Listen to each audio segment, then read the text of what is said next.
Hello' guys, আমাৰ ইয়াত জোনাক কলিতাই ৰাতি 8টা বজাত ভাত বনাবৰ সময়ত চাহ বিচাৰি আছে। কেনেকৈ চাহ বিচাৰিব চাওকচোন আপোনালোকে।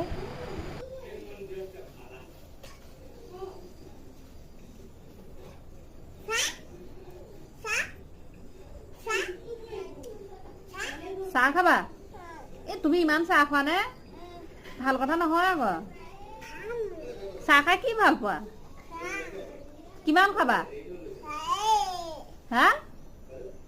আকৌ লুকাই দিলে চা মুখখন। কি খাবা? এয়া কি হৈছে? হা? সেইটো কিনো? হা? হুচেল কেনেকে মাৰে দেখুৱাই দিয়া হো। কুকাৰ হুচেল কেনেকে মাৰে?